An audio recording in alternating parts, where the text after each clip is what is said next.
नहीं, जिस जीवन में तू ना, वो जीवन नहीं। व्यवस्था विवरण 26 अध्याय का 8 और 9 वचन।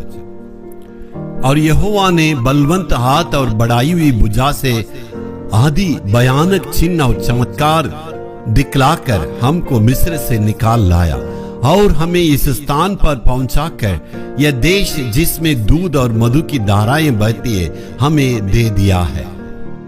ये सारे चीज को कहने के बाद व्यवस्था विवरण 4 अध्याय का 34 वचन में कहता है, परमेश्वर जो किया है उस सारे कार्य को कभी भी हमें भूलना नहीं है।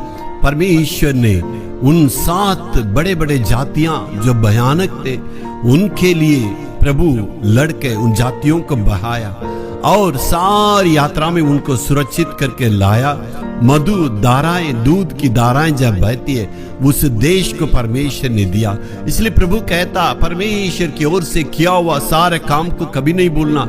परमेश्वर ने ही आपको अगुवाई किया है। जी हाँ मेरे प्यारों, आज हम जिंदे हैं तो परमेश्वर की अनुग्रह है। आज हम परमेश्वर की दया से इतनी बड़ी आदमी बने हैं। यदि आप यात्रा करते हैं, परमेश्वर सुरक्षा में अगुवाई करते हैं। आप कहते हैं मैं अच्छा से ड्राइविंग करता हूँ, लेकिन सामने वाला अगर ठीक से नहीं आएगा तो दुर्घटना हो सकती है। इसलिए परमेश्वर सामने वाला आने वालों को भी बचा के आपको प्रभु सुरक्षित रखा है।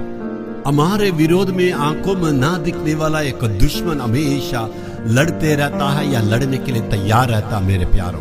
जी हाँ, आपके विरोध में, आपके बच्चों के विरोध में, आपके परिवार के विरोध में, आपके बढ़ोतरी के विरोध में, आपका कामयाब के विरोध में, आपकी सफलता के विरोध में, आकाश में काम करने वाला एक आकाश मंडल की बुरी आत्माएं काम करती है। तो परमेश्वर हमेशा हमारी सुरक्षा के लिए उस बुरी आत्मा का विरोध लड़ता है और हमेशा हमें सुरक्षित करके विजय को देता है।